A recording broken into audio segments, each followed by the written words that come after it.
Madame la Présidente de la 80e Assemblée générale des Nations unies, Excellences, Mesdames et Messieurs les chefs d'État et de gouvernement, Monsieur le Secrétaire général des Nations unies, Honorable Assemblée, Mesdames et Messieurs, toute classe et toute gravi.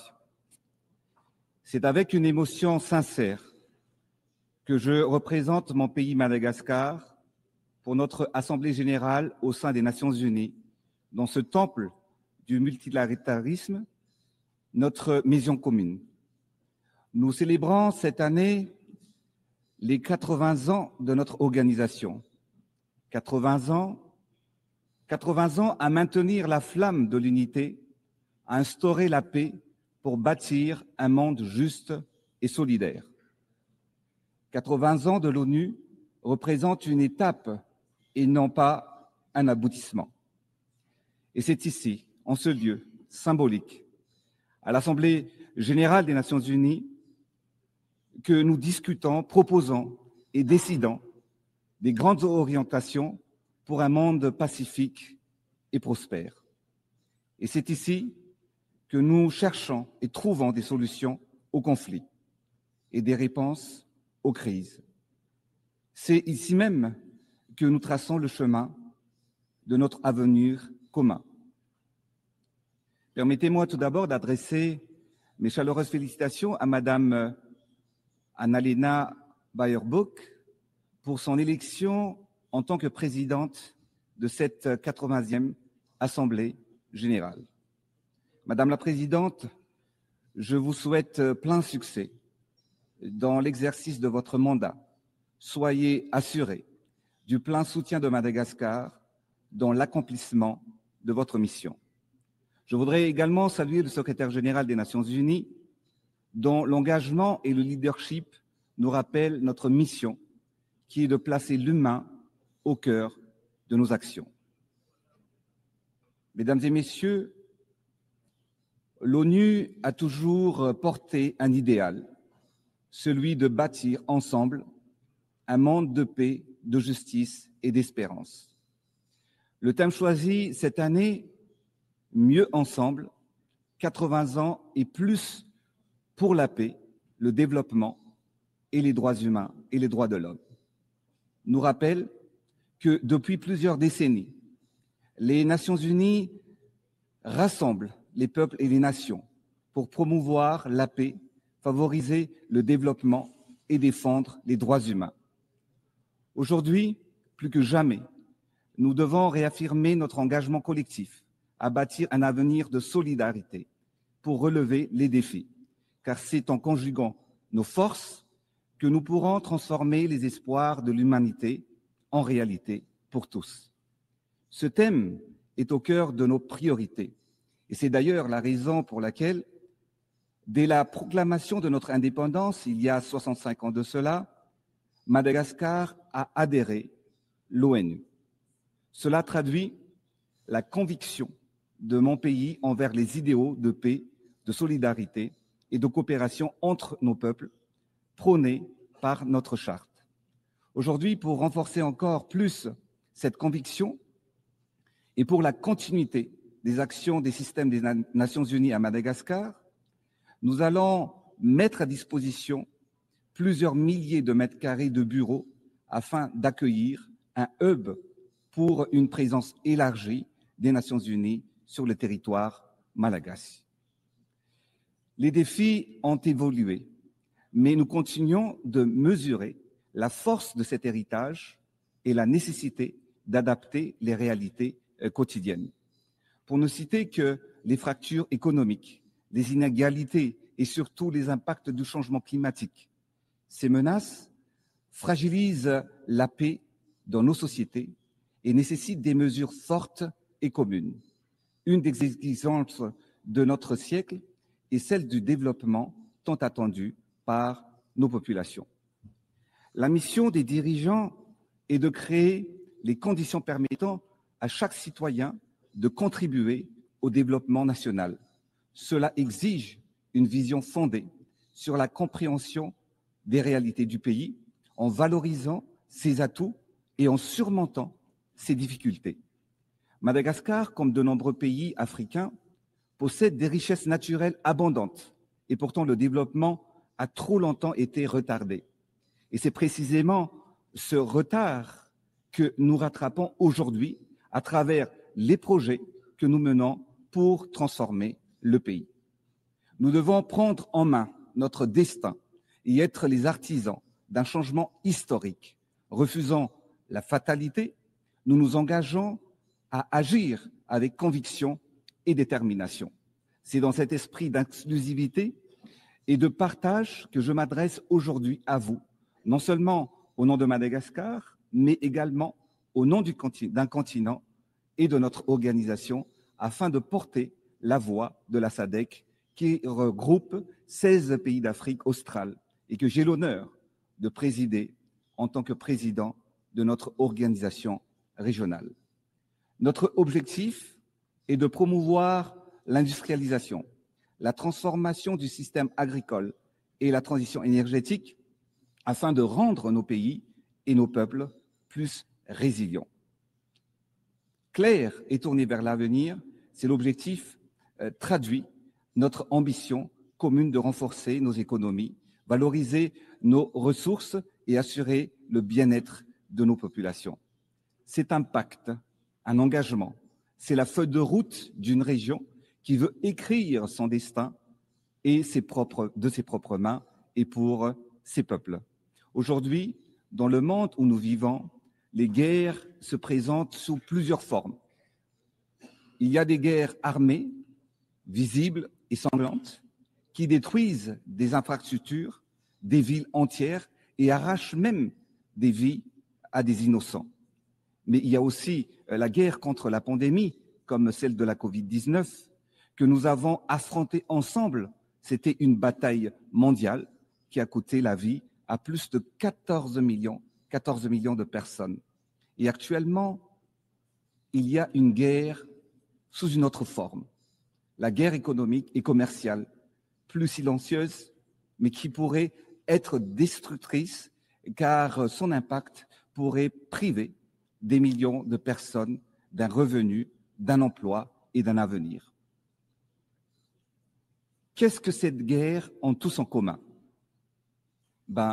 Elle tue directement ou indirectement.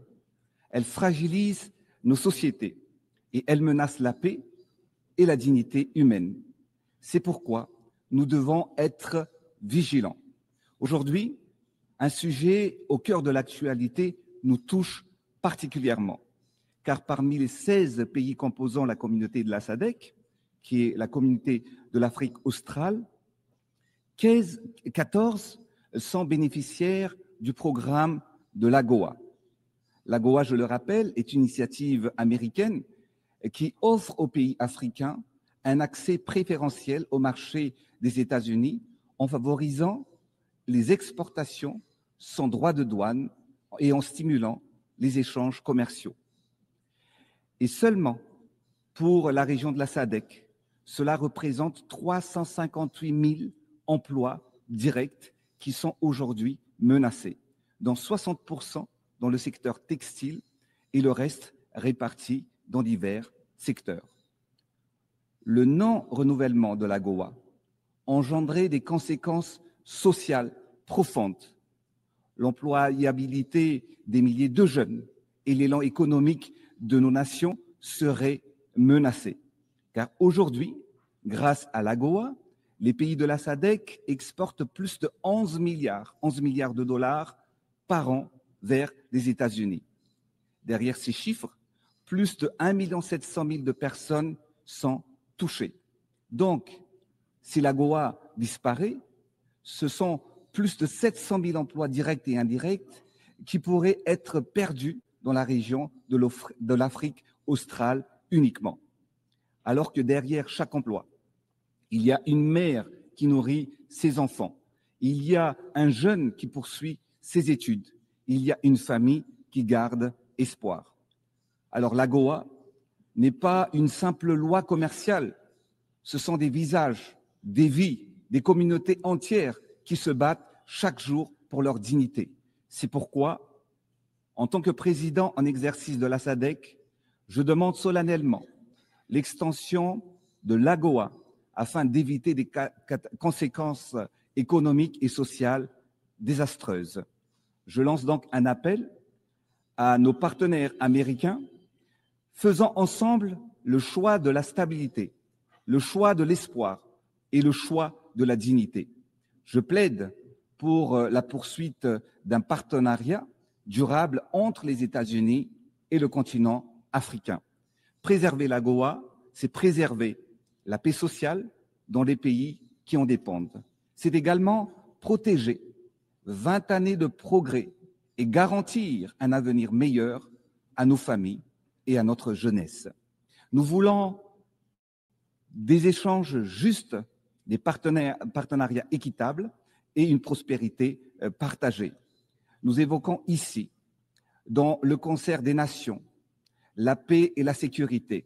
Ainsi, la solidarité entre les nations ne devrait pas juste être des promesses et des discours, mais doit se traduire par des engagements qui garantissent le quotidien de millions de familles à travers le monde.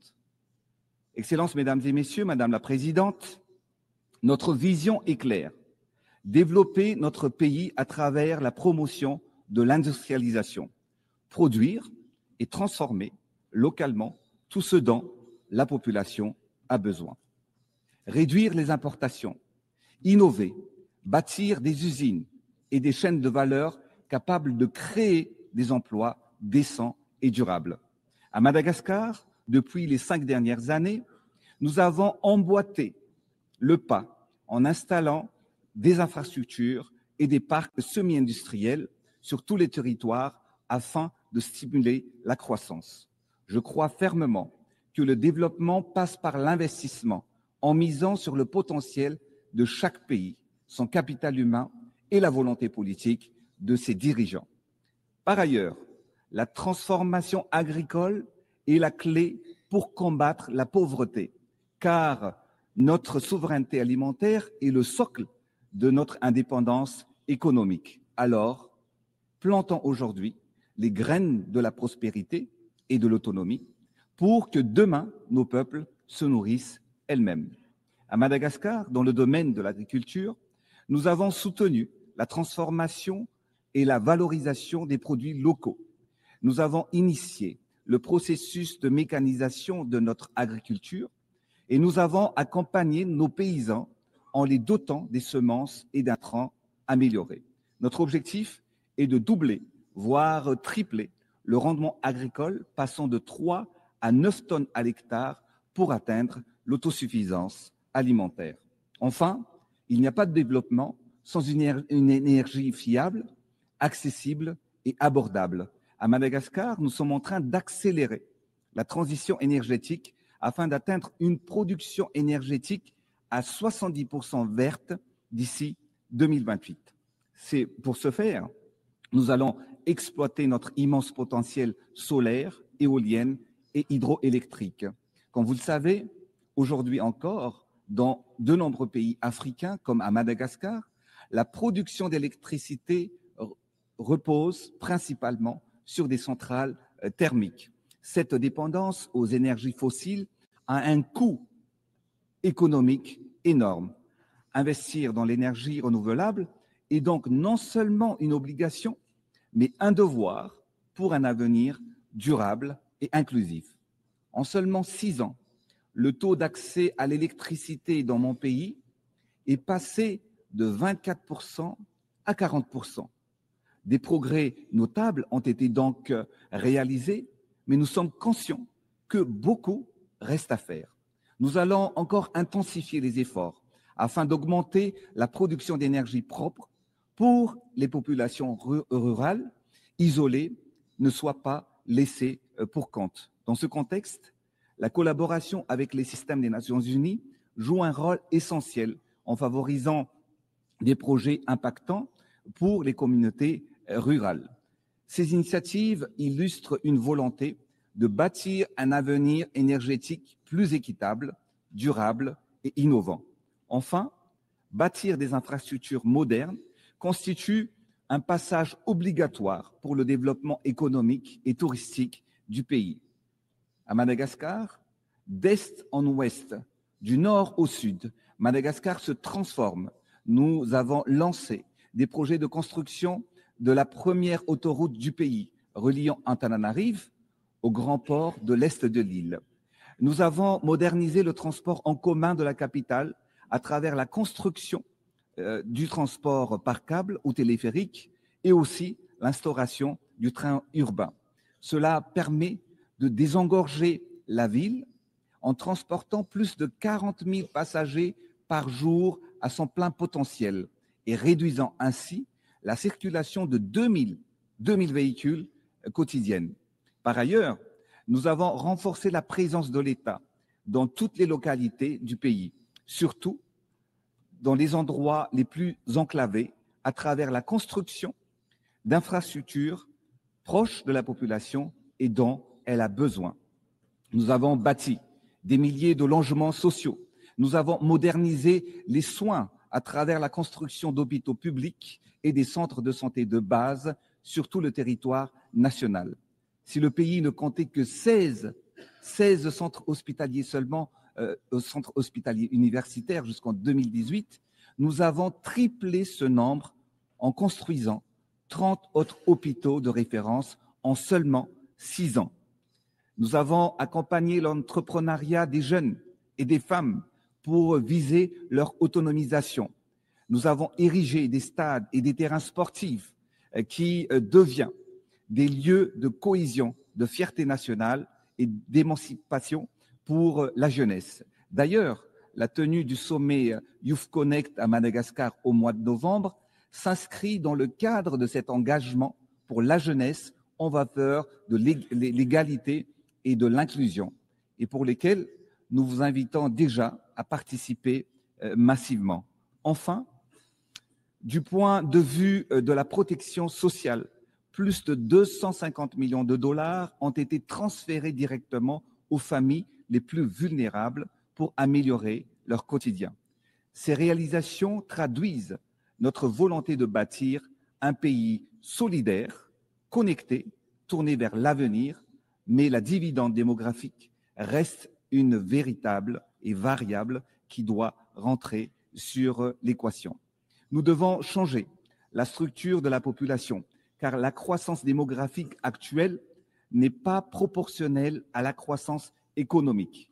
Dans certaines régions, de jeunes filles de moins de 18 ans sont déjà mères de famille et la majorité des femmes se retrouvent en moyenne avec 5, voire même 8 enfants à leur charge. Elles ont plus de difficultés à les nourrir, les élever, les soigner et les éduquer correctement. C'est pourquoi nous avons intensifié le programme de planning familial pour maîtriser la naissance et transformer la population actuelle dépendante en une population active, économiquement productive. La démographie deviendra pour Madagascar un atout et non plus un frein au développement. Excellences, Mesdames et Messieurs, Madame la Présidente, nous voulons offrir un avenir meilleur à nos enfants. Nous devons donc protéger la planète qui nous héberge. Madagascar, sanctuaire de la nature, avec ses 5% de biodiversité mondiale et des espèces à 80% endémiques, il faut absolument la protéger. Et comme dans d'autres régions du globe, ce trésor sont en danger. Face à la déforestation et aux aléas climatiques, les pays insulaires comme nous subissons les conséquences du réchauffement de la planète. Les cyclones sont de plus en plus fréquents, ils se succèdent et sont de plus en plus dévastateurs.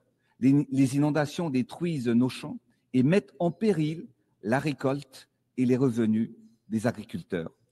Madagascar est l'un des pays victimes des conséquences du changement climatique. Notre planète brûle, nos écosystèmes se dégradent alors que les actions et les financements ne suivent pas. Alors il est grand temps de passer à l'action. Les constats, nous les avons faits. Maintenant, agissons ensemble. C'est pourquoi nous appelons encore une fois à une justice climatique pour que les pays pollueurs assument leurs responsabilités et que les financements promis par l'adaptation soient réellement tenues. Nous avons déjà affirmé notre engagement dans la préservation de cet héritage commun avec un programme de reboisement massif en plantant des millions d'arbres chaque année. Ainsi, Madagascar a rejoint la coalition des pays à neutralité carbone G0 et se positionne comme un acteur modèle. Nous avons également renforcé la protection de nos aires protégées. Nous ambitionnons de restaurer nos forêts, développer l'économie verte et bleue. Excellences, chers leaders, mesdames et messieurs, Madame la Présidente, ici et maintenant, à cette auguste tribune, j'appelle à l'unité et à l'action. L'heure n'est plus à la réflexion, mais aux stratégies concertées. L'heure n'est plus à la dépendance, mais à l'affirmation souveraine. L'heure n'est plus à la lenteur, mais à l'accélération, à l'audace et à l'efficacité. Notre mission, c'est notre raison d'être. Notre destinée, une destinée qui vise à améliorer le quotidien des citoyens et qui touche chaque vie, chaque enfant et chaque mère. Alors, posons-nous la question, quel monde choisissons-nous pour nos enfants et pour l'avenir de la génération future? Pour mon peuple, pour le progrès, je ne cesserai jamais de déployer tous les voies et moyens pour accélérer la transformation de mon pays, aller plus vite, aller plus loin, avec courage et avec espoir. Oui, la tâche est immense et l'attente de la population est grande. Mais nous savons une chose, la division n'est pas une solution. L'affrontement engendre l'instabilité. Alors, choisissons l'unité, choisissons la solidarité, choisissons de bâtir plutôt que détruire, car chaque enfant a le droit de rêver et que chaque peuple a le droit d'espérer. Alors, avançons unis, debout, ensemble, avançons vers le monde que nous voulons.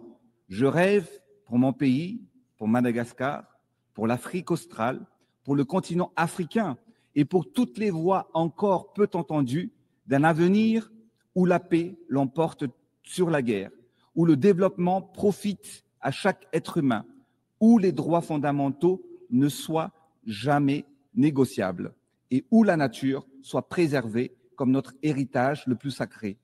Ainsi, oui, nous serons mieux ensemble pour la paix, pour le développement et pour les générations futures, car l'histoire nous a appris que lorsque nous choisissons l'unité, nous faisons reculer l'instabilité.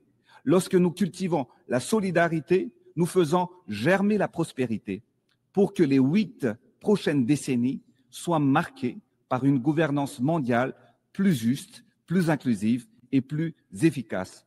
Vive les Nations Unies, vive la coopération entre les peuples, vive Madagascar, Sami Sikareta Utaina Lemant, que Dieu nous bénisse. Merci de votre attention.